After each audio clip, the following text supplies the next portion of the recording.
Fala pessoal, tudo bem por aí? Eu espero que sim, está tudo bem por aqui também. Professor Flávio, com você.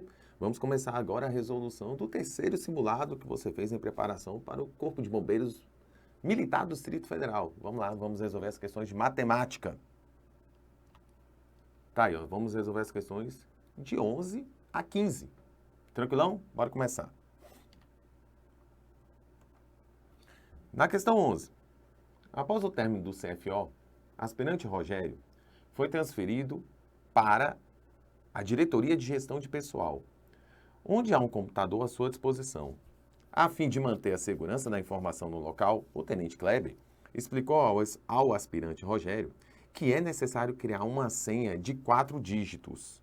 Senha de 4 dígitos para o seu usuário, sendo essa senha composta necessariamente por 4 algarismos. Após receber as instruções do tenente Kleber, o aspirante a oficial Rogério decidiu que irá criar uma senha cujo número formado seja par e contenha o algarismo 7. De acordo com essas regras, o número de possibilidades que o aspirante Rogério dispõe para a criação dessa senha pertence a qual dos intervalos a seguir.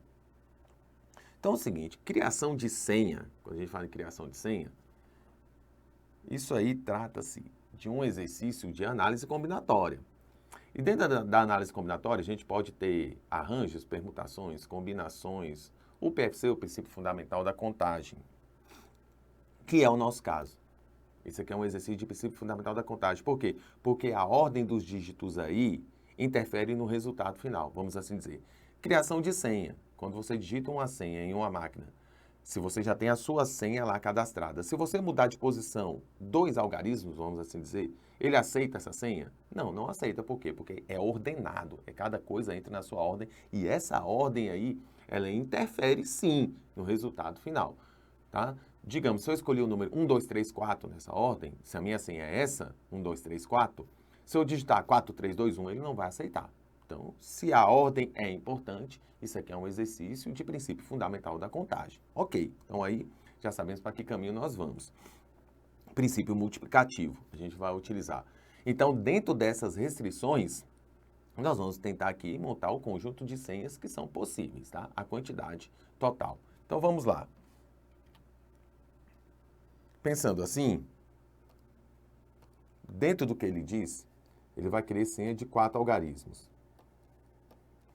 Perceba uma coisa também, que o exercício não disse que esses algarismos são distintos. Ele só disse que essa senha, ele quer formar um número par. Então, isso tem que ser um número par. E nessa senha tem que conter o número 7.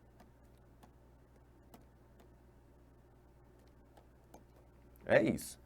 Se são algarismos, os algarismos disponíveis que nós temos é esses. 0, 1, 2, 3, 4, 5, 6, 7, 8 e o 9. Tá? Nós vamos trabalhar dentro disso aí. Então, o seguinte, para que esse número de 4 algarismos seja par, o último algarismo é que tem que ser par. O número par, ele é caracterizado assim. Como que você sabe que o número é par? Você olha para o último algarismo. Se ele for um número par, assim é. O número vira um número par, independente do tamanho que ele seja. A gente só olha para o último algarismo. Então, quantos números nós temos disponíveis para encaixar aí no último algarismo para que ele seja par? Nós temos o 0, o 2, o 4, o 6 e o 8. Portanto, nós temos aqui disponíveis 5 números, 5 algarismos. Beleza? Digamos, então, eu gosto sempre de ir formando um para ver. Se aqui tem que ser par, então vou usar o número 2. Vai ser o meu último algarismo aqui que vai ser utilizado. Beleza? Dentro desses pares. Isso aqui não é a quantidade está aqui em cima. 5 números pares. Eu escolhi o número 2 para formar essa minha senha, para virar um número par. Beleza. A outra regra, restrição, que eu gosto de chamar assim, nesse número de 4 algarismos que ele formou, é que você tem que ter o número 7. Tem que ter o número 7. Então, beleza, se tem que ter o número 7, o número 7, ele poderia se encaixar aqui, no primeiro lugar. Certo? Sim. Mas o número 7 também poderia se encaixar no segundo lugar, ele poderia se encaixar no terceiro lugar, ele só não pode se encaixar no último, porque 7 é ímpar. Aí isso aqui viraria um número ímpar. Então é o seguinte, já sabendo que ele não pode entrar no último algarismo, você tem essas possibilidades então de senha, ó. Aqui sempre um número par, então aqui você vai ter sempre 5 possibilidades, esses mesmos números, tá? O número 7 tem que entrar de qualquer maneira, pelo menos um número 7, eu tenho que conter o número 7. Então, ó, o número 7 pode estar aqui. O número 7 poderia estar aqui, na senha dele, em uma dessas posições. Ele só não pode estar na última posição, porque aqui é o lugar de um algarismo par. Lembre-se, aqui não é o número 5. Aqui é a quantidade de números pares disponíveis, esses, tá? Até já escolhi um para a gente formar uma senha. Beleza? Agora sim, nós vamos olhar para os outros algarismos disponíveis. E mais uma vez, ele não falou que eram por números distintos. Então, por exemplo, eu posso ter uma senha formada assim, por 7, 7, 7 e 2? Sim, ele não disse que os algarismos eram distintos. Esse número aqui contém o número 7 e é um número par. Beleza? Então, agora nós vamos contar quantas possibilidades nós temos. O 7 já está fixo aqui. Ele já está escolhido. Pelo menos um para atender o que ele quer. Beleza? Então, quantos algarismos nós temos disponíveis para encaixar aqui no segundo dígito? Todos esses. Ah, inclusive o 2 que você escolheu? Sim, inclusive o 2. Porque, ó, aqui é o 7. Por quê? Porque ele não disse que eram algarismos distintos. Então, opa, vamos voltar aqui. Ele não disse que eram algarismos distintos. Então, sabendo disso, bora lá, vamos preencher. Quantos eu posso colocar aqui? Todos esses. Então, você tem 10 algarismos disponíveis para colocar aqui. E depois, 10 novamente. 10 novamente, porque eles podem até se repetir, tá? Então, pelo princípio fundamental da contagem, fixando o 7 aqui, que era obrigatório ter um número 7, então você tem, digamos, um número disponível aqui que você vai colocar, você tem que multiplicar todas as possibilidades. Então, fazendo isso, nesse primeiro formato, é só você multiplicar 10 vezes 10, que é 100, vezes 10, 10 vezes 10, que é 100, vezes 5, que dá 500. Então, nessa configuração, você tem 500 possibilidades de formação de senhas. Mas olha só, nessa segunda possibilidade vai acontecer a mesma coisa. Você fixando o 7 aqui e aqui tendo 5 algarismos pares disponíveis, vai sobrar 10 para você colocar aqui e 10 para colocar aqui.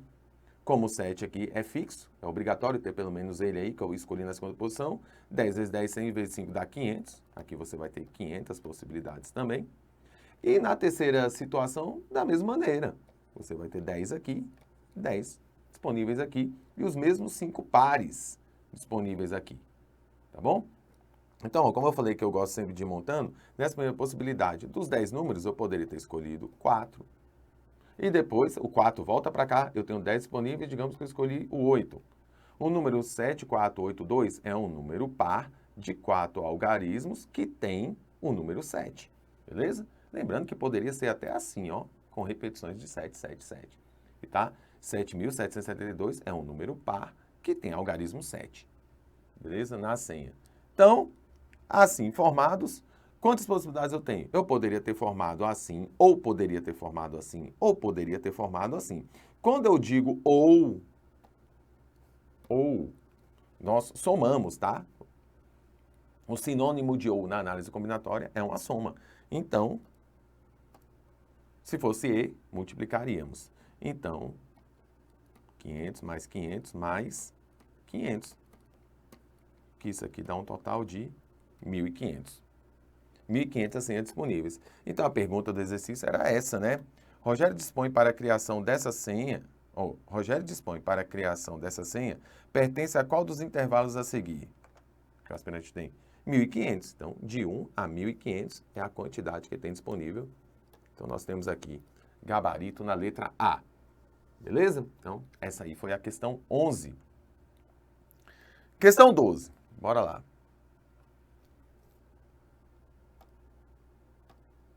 Buscando atender melhor às necessidades dos recém-formados soldados de segunda classe, o Corpo de Bombeiros Militar do Distrito Federal disponibilizou alguns quartéis para a escolha da primeira lotação.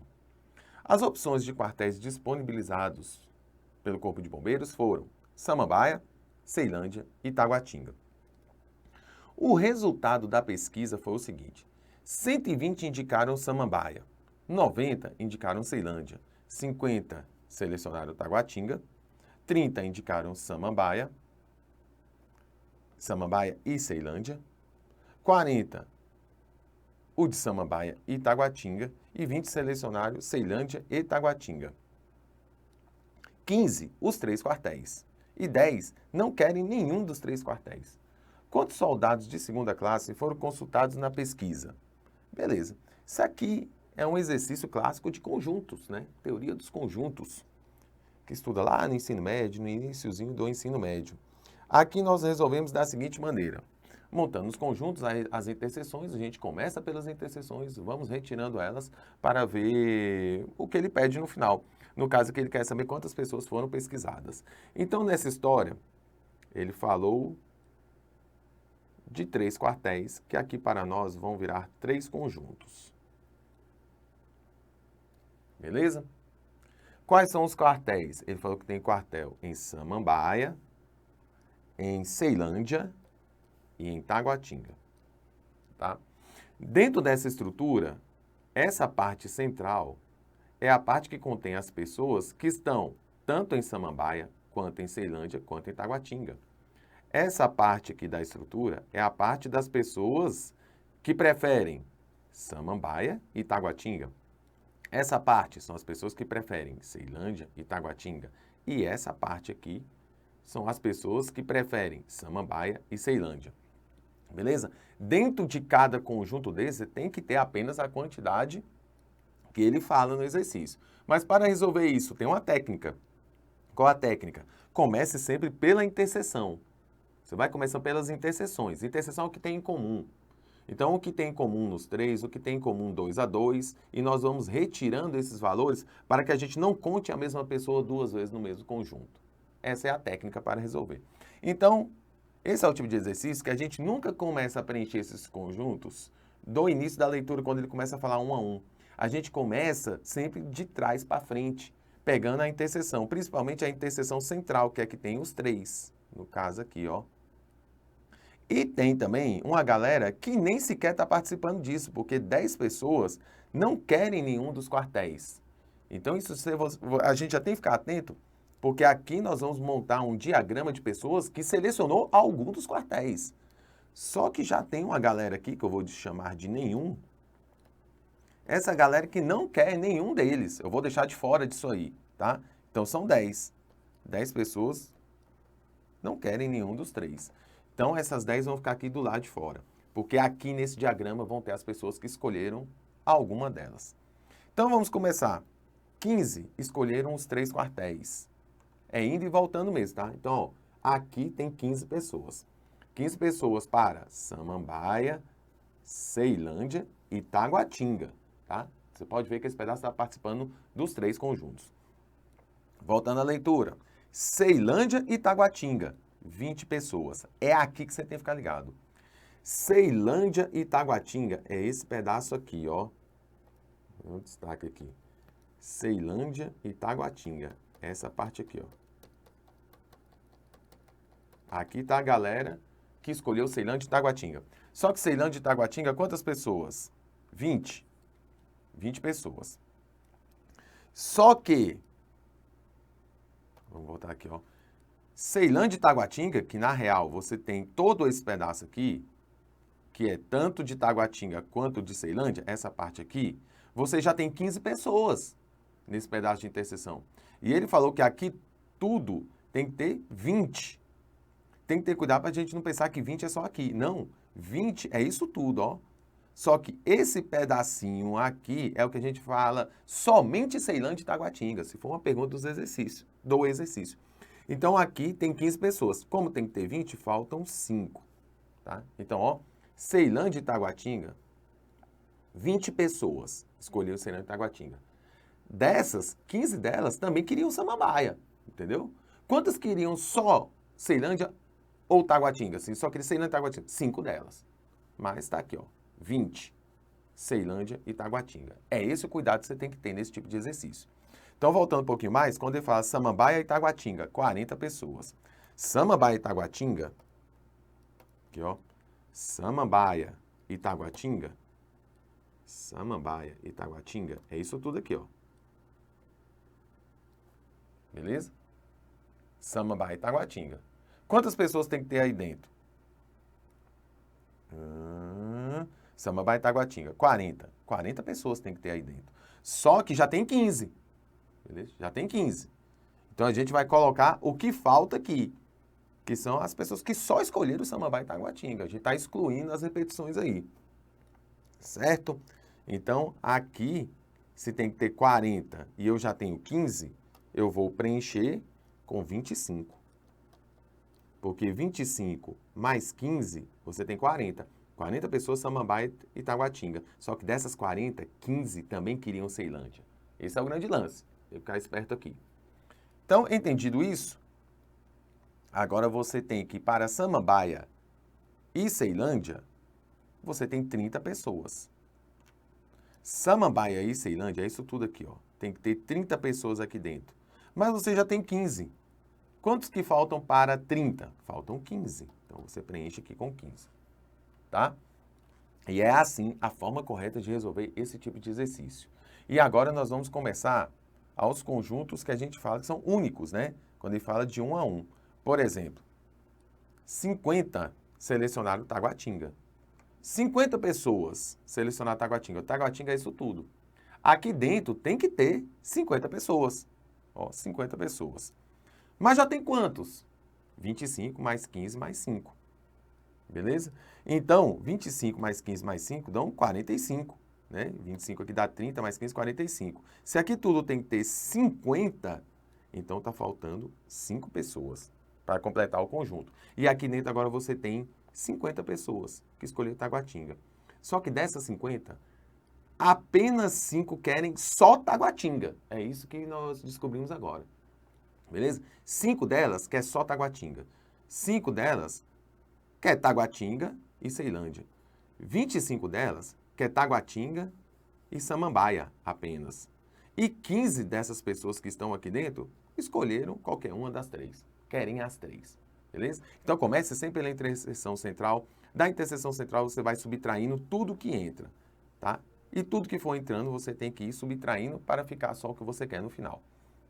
Entendido isso, agora ó, 90 em Ceilândia. Em Ceilândia aqui tem que ter 90 pessoas. Só que nesse momento eu já tenho 15 mais 15 dá 30. 30 mais 5, 35. Então estão faltando 55 pessoas para dar 90. Beleza? Então 55 mais 5 você tem 60, 60 mais 30, 90 pessoas. E para Samambaia, 120 pessoas. Então, 120 pessoas tem que estar aqui dentro. Só que nós já temos quantas? 30 mais 25, 55 pessoas. Para 120, está faltando 65. Certo? Então, beleza. Preenchido o diagrama, você fez a retirada das pessoas em comum nos conjuntos, você fez o limpa, você está aí só com cada um no seu devido espaço. O que ele perguntou? Opa. Quantos soldados de segunda classe foram consultados na pesquisa? Ora, isso é feito justamente para isso. Os consultados estão aqui dentro, tá? Os que escolheram algo, mas consultados é quem escolheu e quem não escolheu, tá? Então, para você saber ao certo quantas pessoas foram consultadas, basta você somar todo mundo do diagrama e quem estava do lado de fora. Então, é você pegar e fazer a soma de 65, mais 15, mais 55, mais 25, mais 15, mais 5, mais 5 de novo. Aí somamos todos aqui que escolheram alguma coisa, mais os 10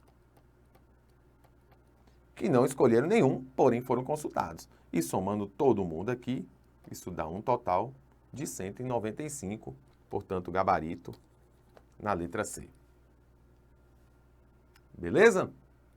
Então tá, exercício de teoria dos conjuntos resolvido aí. Vamos lá então, próxima questão. Agora sim, se tu queria problema, arranjou. Tá? Esse deu trabalho para resolver, beleza? Esse aqui é um exercício. Outro exercício de análise combinatória, quando fala número de anagramas, trabalhamos com permutações, né? E o seguinte, se tu queria encrenca, arrumou, tá? Esse aqui é um exercício que quando você lê, ele parece ser inocente, tá? Na forma de resolução, mas não é, tá? É um exercício complicado de ser resolvido. Eu vou te mostrar uma forma que eu encontrei para atender essa exigência que ele faz aí no enunciado, porém, como a maioria dos exercícios de análise combinatória, podem existir outras formas de pensar, outras formas de raciocinar e você chegar no resultado, beleza? Eu te mostrei a que eu encontrei, tá? A mais coerente que eu encontrei para chegar ao gabarito da questão, certo? Então, vou te mostrar aqui a minha forma de raciocinar. Então, presta atenção aí.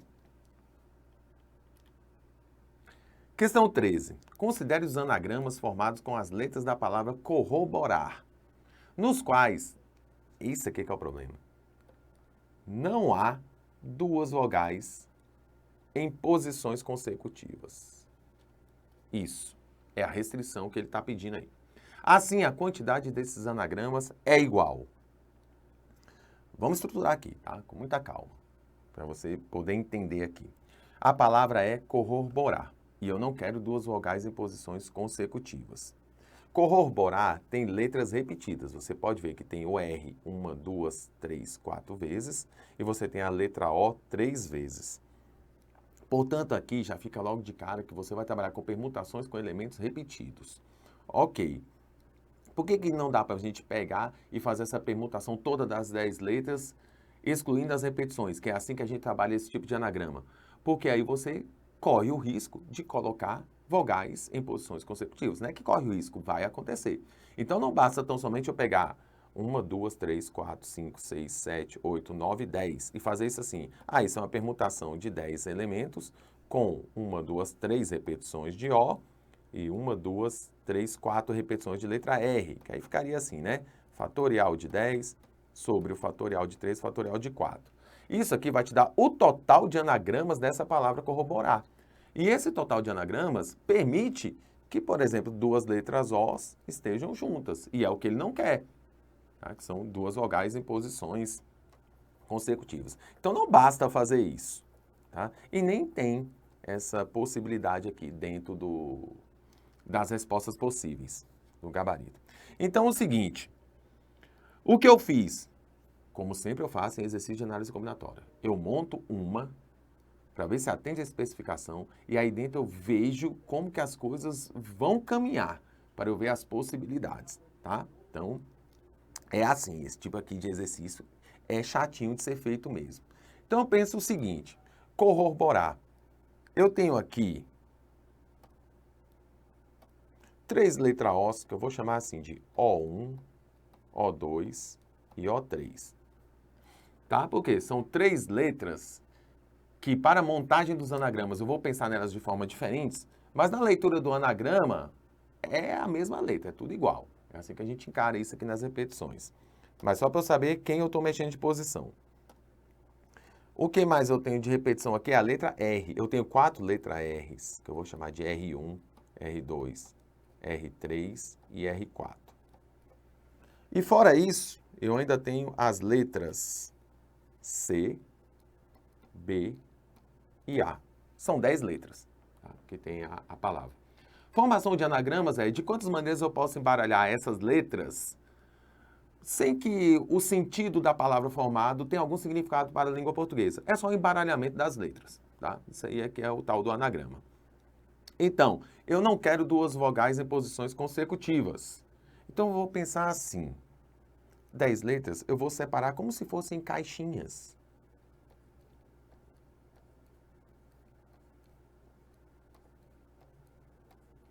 tá? São 10 letras, eu vou separar de duas em duas, porque eu não quero vogais de formas consecutivas. Então, ó,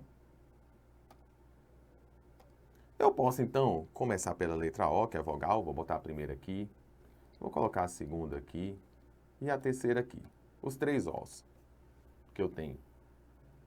Vou pegar essas letras R's, que são consoantes, e vou espalhar elas aqui também. Aqui, ó. Vou botar o R1 aqui, o R2 aqui, o R3 aqui. Aí você tá vendo, né, que eu não tenho vogais de forma consecutivas. Tá faltando um R na história, né? Beleza, vou botar ele aqui. E agora?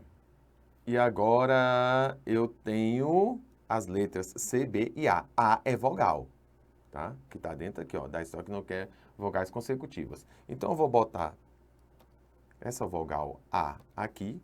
Tá sobrando C e B, não é isso? Então eu posso botar um C aqui e um B aqui. Desse jeito, eu tenho um anagrama formado com todas as letras e que atendeu à expectativa. Aqui você não tem duas vogais em posições consecutivas, tá? É só a gente analisar, ó. Aqui é vogal com consoante. Aqui é vogal com consoante. Vogal, consoante. Aqui é vogal... Não. Aqui é consoante, consoante, né? RB. E aqui é vogal com consoante. Beleza? Então, eu formei estruturas pensando em caixinhas. Ó, eu já tô te passando aqui o final da história, tá? Eu não pensei isso aqui de primeira, não. Tô sendo sincero com você, tá? Foi com muitas tentativas, tentando aqui analisar como que eu chegaria nesse tipo de estrutura para contar sem ter que escrever todos, que é impossível, porque a quantidade mínima no gabarito era 1.050. Não faz o menor sentido você tentar montar 1.050 pelo menos. O maior era 6.300, já pensou se foi esse número? Tá? Então, eu estou tentando entender uma estrutura que eu posso montar aqui, certo? Então, assim eu fiquei com, ó, olha só, vogal consoante, vogal consoante, vogal consoante, vogal consoante, consoante, consoante. Beleza? Beleza.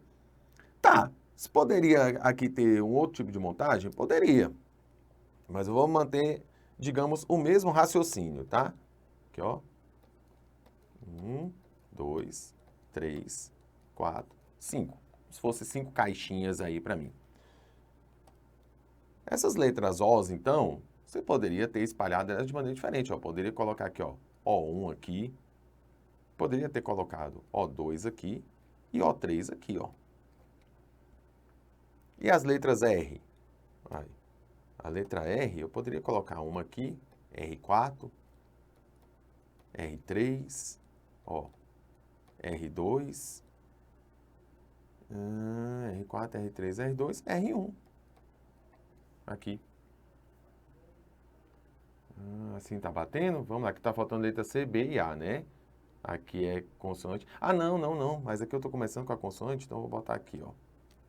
Não tem problema, não. Começar com consoante, que é R4. Aqui, ó. Uma situação. São 3 letras que estão faltando, C, B e A. Então eu posso botar assim, ó. A letra A é uma vogal, então, aqui. E aqui sobrou C e B. Beleza? E aqui, até para ficar melhor, dentro do que eu quero levar de raciocínio, dentro dessa estrutura, em vez de escrever R4 e A, vamos botar, porque o A começou aqui, né? A e R4. Só para você entender onde eu quero chegar com isso.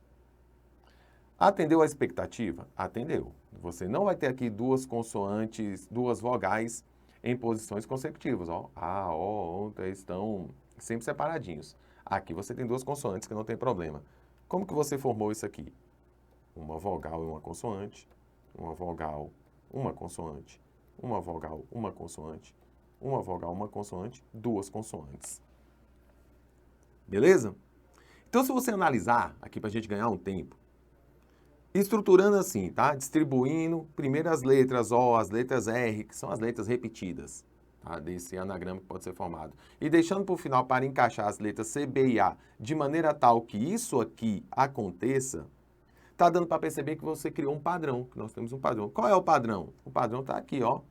Vogal, consoante, vogal, consoante, vogal, consoante, vogal, consoante, consoante, consoante. você tem 4 caixinhas de vogal consoante e uma caixinha com 2 consoantes. Olha só aqui de novo, ó, vogal consoante, vogal consoante, vogal consoante, vogal consoante e uma caixinha só de consoante. Pensando na estrutura de montar caixinhas ou gavetas, do jeito que você quiser, prateleiras, eu chamo de caixinhas. Isso aí, minhas caixinhas. Beleza?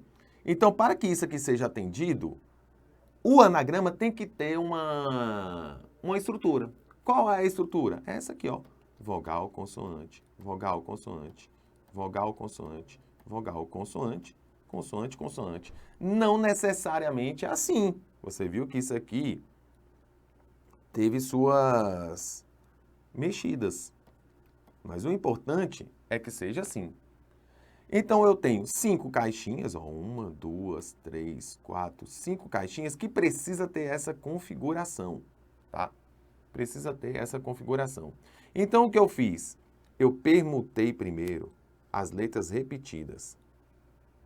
Foi isso que eu fiz. Eu fui encaixando primeiro o O, depois eu fui encaixando o R, de maneira tal que atenda à expectativa. Como tem um R a mais, depois ele começa uma outra caixinha e fui encaixando as outras 3 letras que são distintas, de maneira tal que atenda à especificação. Então, seguindo essa minha linha de raciocínio, primeiro eu permutei as letras aqui, ó, O e R, tá? Então, quantas letras O e R ao todo eu tenho? Contando elas aqui, eu tenho 7 letras. Tenho 7 letras aqui, ó. Mas como tem repetições, a gente calcula assim, permutação de 7 com 4 repetições de R e 3 repetições de Os, que é as possibilidades que eu tenho de colocar essas letras assim, dentro de cada uma dessas caixinhas, para poder separar depois com C, B e A, para criar a minha estrutura. Então, como eu posso calcular isso? Isso aqui é calculado assim, permutação de 7 sobre a permutação de 4 e a permutação de 3. Como calcula? Desmembra o 7 até o 4. 7 vezes 6 vezes 5 vezes o fatorial de 4. Repete o fatorial de 4. E a gente desmembra o fatorial de 3, que é 3 vezes 2. Posso simplificar esse 4 com esse 4. 3 vezes 2 é 6. E 7 vezes 5 dá 35. 35 maneiras. Eu tenho 35 maneiras distintas de pegar essas 3 letras O's e essas 3 letras R's e escrevê-las separadamente aqui, ó, nessa caixinha, tá? Montando anagramas entre elas, sem repetições, para depois encaixar o meu C, B e A de maneira tal que eu monte essa estrutura que me atenda. Beleza? Então, só que os anagramas, você percebeu, eles não ficam sempre na mesma posição aqui, né? Você pode ver que consoante estava na 4ª posição, depois foi para a 5ª posição. Então, essas caixinhas, elas podem entre si também mudar de posição. Então, mudando elas entre si, pensando como cada uma um bloquinho único, uma caixinha, de quantas maneiras eu posso permutar essas minhas caixinhas? Aí já é mais tranquilo. É só fazer uma permutação de 5, né? De 5 maneiras, eu posso mudá-las de posição aqui. E a permutação de 5, basta fazer o fatorial de 5, que é 5 vezes 4, vezes 3, vezes 2, vezes 1. E o fatorial de 5 vai dar 120. 120 maneiras. Então, como que eu posso montar esses meus anagramas? Embaralhando os meus bloquinhos, as minhas caixinhas. Isso aqui é a permutação das minhas caixas. E aqui é a permutação das minhas letras, que eu fixei cada uma dentro das suas caixinhas. Então, permutando as caixas e as letras. Quando eu digo E em análise combinatória, E é o sinônimo de multiplicação. Então, para resolver isso aqui, basta fazer 35 vezes 120. E 35 vezes 120 vai dar 4.200. Você, então, tem 4.200 maneiras que chegamos ao gabarito na letra D. Certo? Vamos lá aqui, só conferir 35 vezes 120, exatamente 4.200. Beleza? Então, assim, eu estou te mostrando um final de raciocínio e estou sendo sincero com você. Deu trabalho, tá? Deu muito trabalho para fazer essa questão devido a essa restrição de não ter duas vogais distintas. Até eu entender, montar esse padrão, tal, dessa forma. Mas prova é isso, né? Tem questão de tudo que é jeito. Tem questão simples de ser feita, tem questões um pouco mais complicadas, tem questões que são ultra complicadas. É assim, é para fazer o filtro e fazer a seleção dos candidatos, beleza? Essa foi a questão 13. Voltando aqui, então, nós vamos agora para a questão 14. Um pequeno calço cunha de madeira, utilizado no salvamento veicular para a estabilização de veículos, tem formato de uma pirâmide reta de base quadrada. Opa, então aqui já foi diretão ao assunto. Não tem muita dúvida do que seja. Uma pirâmide reta de base quadrada.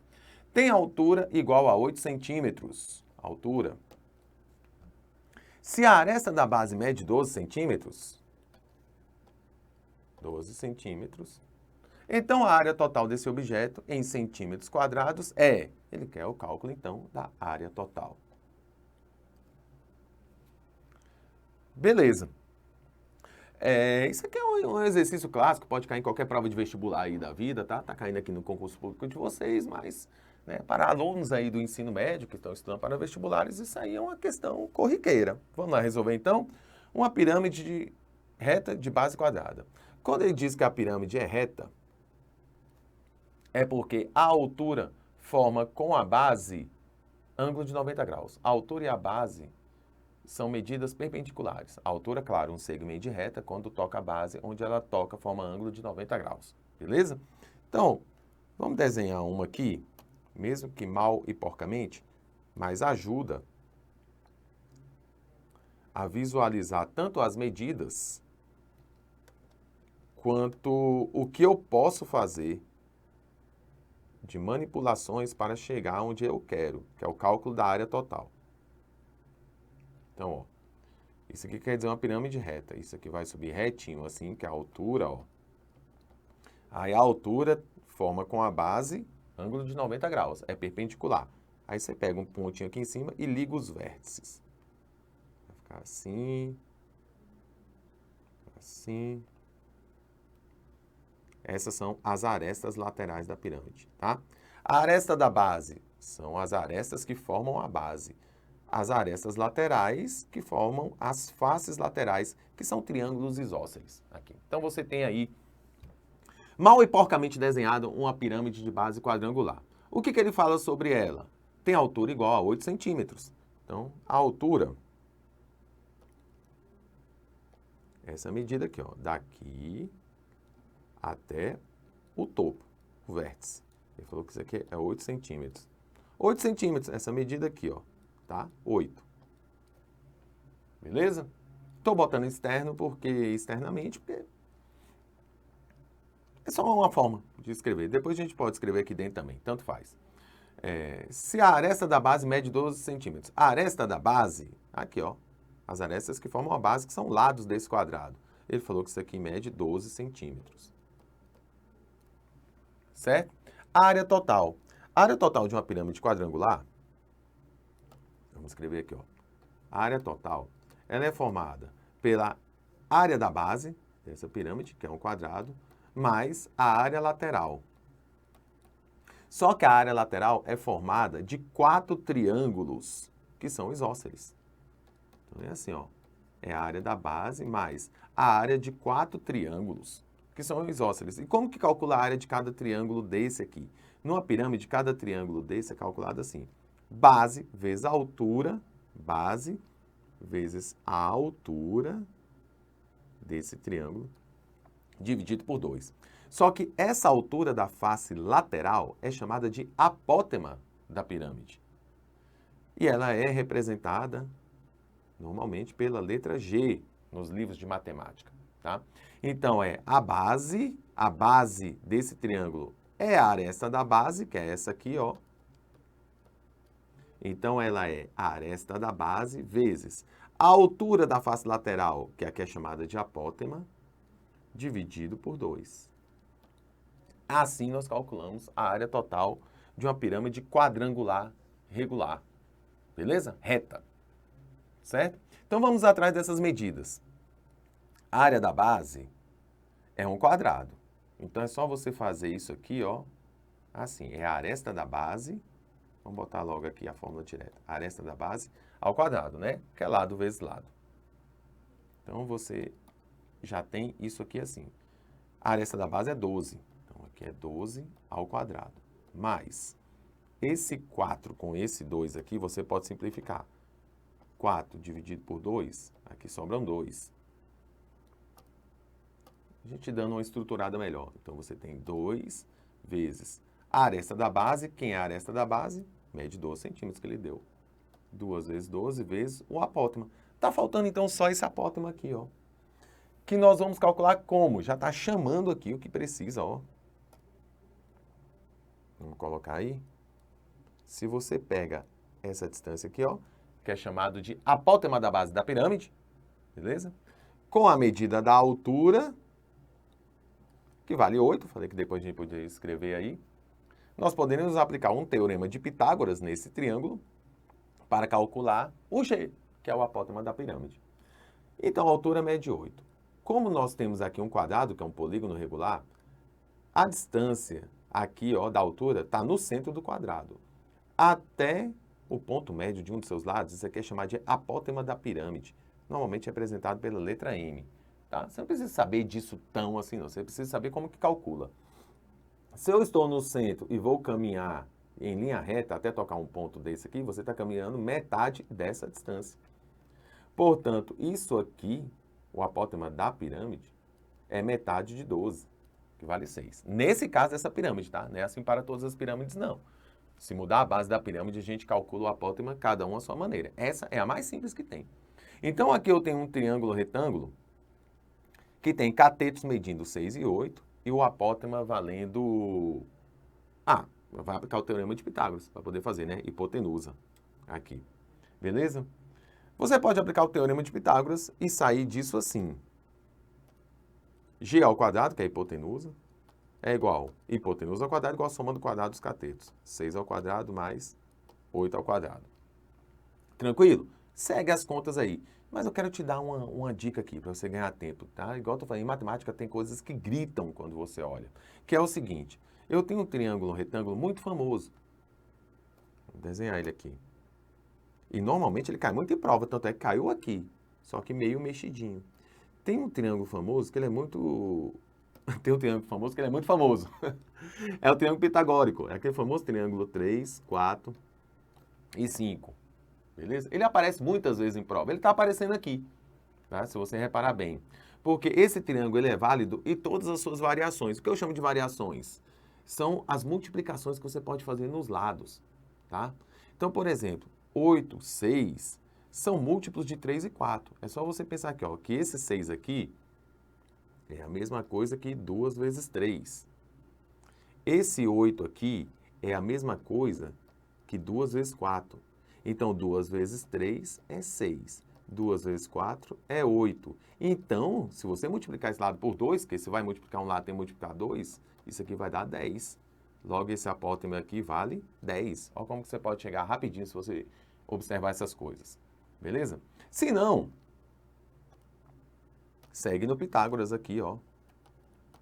6 ao quadrado, 36. 8 ao quadrado, 64. Aí você vai ter g ao quadrado igual 64 mais 36 é 100. E a raiz quadrada de 100 é 10. Mas tá vendo como que se você tiver um olhar mais clínico e uma observação mais assim apurada, você pode chegar nesse 10 sem passar por esses cálculos. Quanto menos cálculos nós fizermos, melhor pra gente, tá? Menos possibilidade de errar. Beleza? Mas tem dois caminhos aí. Então você tem aqui o seguinte. Já sei que isso aqui agora vale 10. Então, você tem 12 ao quadrado, 144. Mais 12 vezes 2 vezes 10. Né? Então, você vai ter 2 vezes 12 vezes 10. Beleza? Então, você tem aqui 144. Mais 2 vezes 12, 24 vezes 10, dá 240. Então, é somar 240 mais 144, que dá 384 centímetros quadrados. tá? E uma coisa que eu não comentei no início, que é muito importante nesse tipo de questão, portanto, nós temos aqui gabarito na letra C, que eu vou te chamar a atenção é quanto à unidade de medida que é utilizado nesse tipo de exercício, tá? Então, ó, você pode ver que ele deu aqui em centímetros, ele deu isso aqui em centímetros e pediu em centímetros quadrados. Maravilha, tá? O que a gente tem que tomar cuidado é se alguma dessas unidades foram medidas de forma diferente, por exemplo, se ele desse aqui em metros, por exemplo, a gente tem que fazer a transformação, tem que colocar todo mundo na mesma unidade, tem que estar todos os valores nas mesmas unidades de medida, beleza? Aqui já estava, por isso não me preocupei e comecei a resolver o exercício, mas isso deve ser observado antes de começar a resolver, beleza? Para a gente não perder tempo e nem errar exercício à toa, beleza? Então, tá aí a questão 14 do simulado. Bora para a próxima, que é a última questão, que é a questão 15. Normalmente também aqui uma questão, isso aqui é um clássico, né, de provas de concurso público. Vamos lá então. O que ele diz? Na malha da figura, considere todos os caminhos partindo do ponto A e finalizando em B, que são obtidos deslocando sempre, olha a regra, deslocando sempre para cima ou para a direita. Você só pode andar para cima ou para a direita para sair de A e ir até B, tá? Portanto, você não pode fazer isso aqui não. Beleza. Assim, escolhendo aleatoriamente um desses caminhos, é correto afirmar que a probabilidade de o caminho escolhido passar em C é... Então, beleza. Faltou o E aí, né? Vamos lá, então. É menor que 30%, está entre 30 e 35%. É claro que isso aqui é um exercício de probabilidade. Ele não deixou dúvidas quanto ao que ele quer que a gente calcule no enunciado. Certo. O que ele me falou é que eu só posso sair de A até B caminhando para cima e para a direita. Então vamos, mais uma vez, né? Vamos montar aqui alguns caminhos para a gente ver aqui se isso tem um padrão. Começando então, vou pegar o caminho mais simples, tá? Se eu só posso ir para cima e para a direita, então eu vou andar assim, ó, para cima aqui, para cima e para cima. Depois eu vou para a direita, direita, direita, direita, direita, direita. Pronto. Saí de A, cheguei em B andando só para cima e para a direita. Certo? Vamos montar outro? Vamos montar outro. Vamos pegar aqui um verdinho aqui. Eu vou caminhar agora assim. Eu vou vir aqui para a direita, vou vir aqui para a direita. Agora eu vou subir. Vou vir para a direita de novo, vou subir. Vou vir para a direita, agora direita de novo e vou subir. Pronto. Atendi às expectativas? Atendi. Só andei para a direita e subindo. Certo? Beleza. Vamos ver o que aconteceu aqui. Com duas já dá para enxergar o cenário.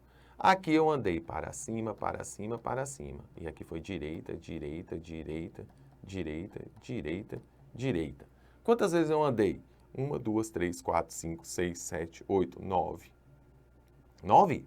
1, 2, 3, 4, 5, 6, 7, 8, 9. 9 vezes. Beleza. Andei 9 vezes e dentro dessas 9 vezes foi 3 vezes para cima e 6 vezes para a direita. É a melhor forma de você fazer esse exercício, tá? Na minha opinião. No segundo caminho. No segundo caminho é que eu andei para cima, para cima não.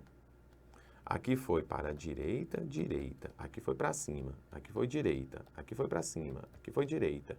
Direita, direita e aqui para cima. Quantas vezes eu andei? 1, 2, 3, 4, 5, 6, 7, 8, 9. 9, olha, igual a de cima aqui, ó, 9. E como ficou a configuração da minha andada, vamos dizer, do meu caminhar? 2 vezes para a direita, depois uma vez para cima, uma vez para a direita, uma vez para cima, 3 vezes para a direita e finalizei com uma vez para cima. Se você reparar bem, nos dois caminhos aqui, de tantos que a gente poderia ter formado, eu andei 9 vezes. E dentre essas 9 vezes, ó, 3 vezes para cima. 1, 2, 3. Você andou 3 vezes para cima. E aqui eu andei 6 vezes para a direita. 1, 2, 3, 4, 5, 6. 6 vezes para a direita. E, independente de como você escolha sair de A para B, andando só para a direita e só para cima, você sempre andará assim. De 9 vezes, andando sempre 3 vezes para cima e 6 vezes à direita, tá? Você pode fazer outras aí, se você quiser brincar para poder analisar, tá bom? Eu não vou fazer mais, para a gente não perder tempo aqui. Então, dessas 9 vezes aqui que você anda sempre 3 vezes para cima e anda 6 vezes para a direita. Esse é o total de possibilidades que você tem para sair do caminho A e chegar até o caminho B. Independente se vai passar em C, depois eu vou analisar isso, tá? Então, como eu estou usando letras, repare bem que eu posso montar anagramas com cada letrinha dessa aqui, CCC, DDD, são anagramas. Anagramas que têm letras repetidas, nós já trabalhamos assim em outra questão anteriormente. Então, como que eu posso calcular quantos caminhos são possíveis? Através de uma permutação com repetição. Ó. É uma permutação de 9 letras, em que eu tenho 3 repetições de letra C e 6 repetições de letra D. Certo? Calcula-se assim, fatorial de 9 sobre fatorial de 6 sobre fatorial de 3. Pega o 9, desmembra até o 6.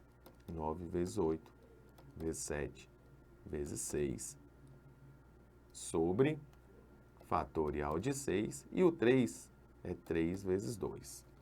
Posso simplificar esse com esse. O 9 dividido por 3 dá 3. E o 8 dividido por 2 dá 4.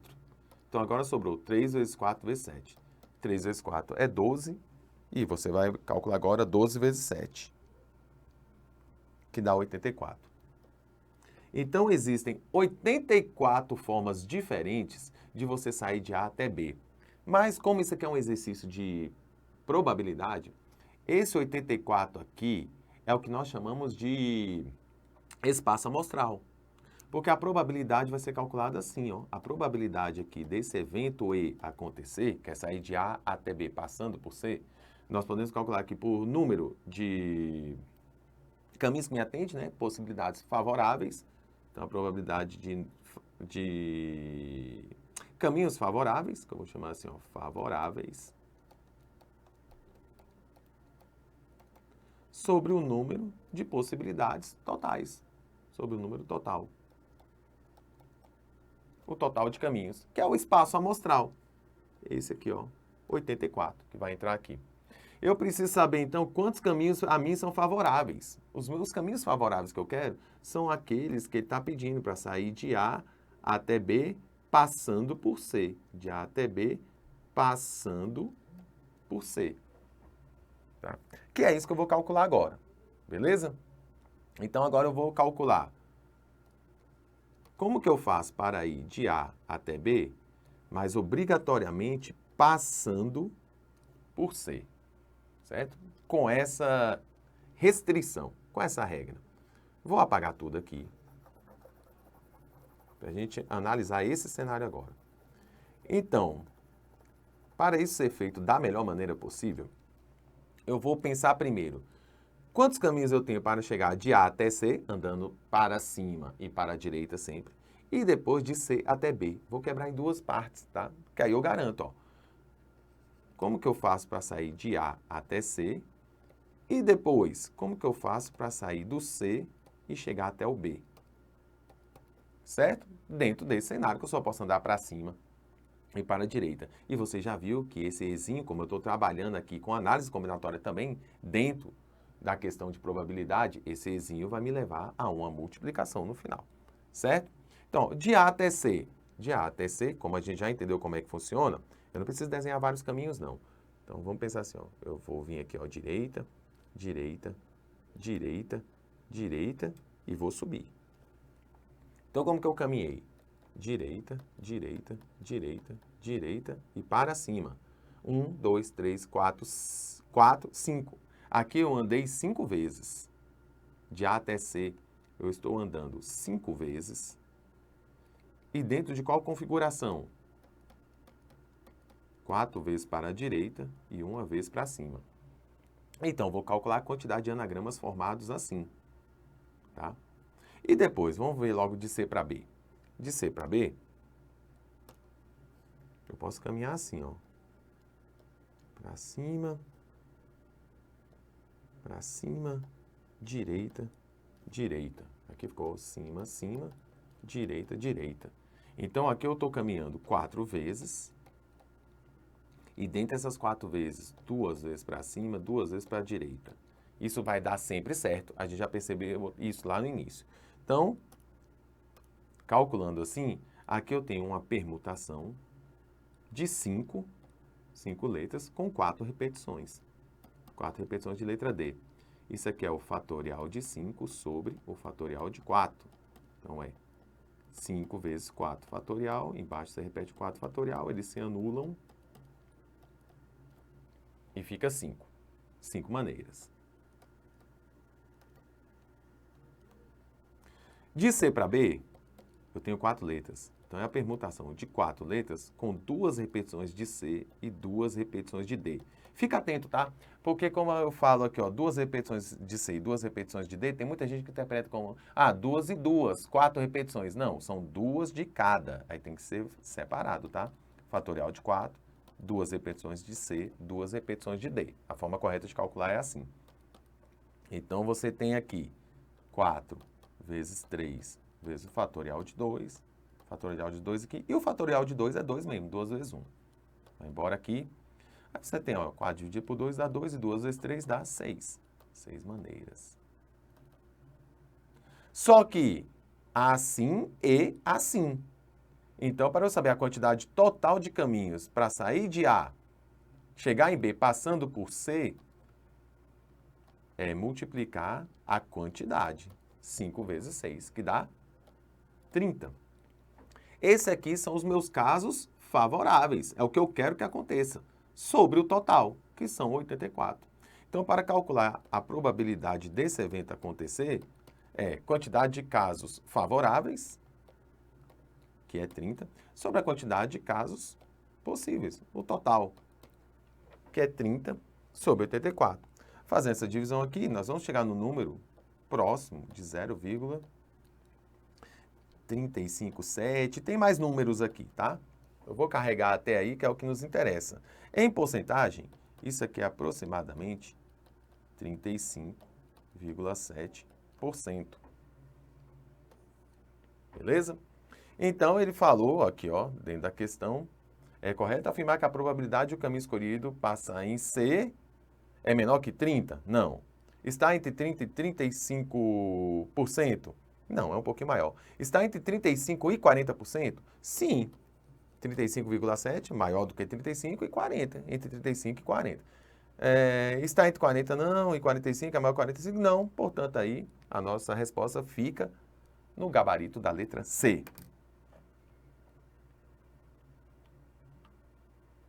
Certo, pessoas? Então tá aí a resolução das questões do simulado, parte de matemática do terceiro simulado que você fez aqui no Missão 193.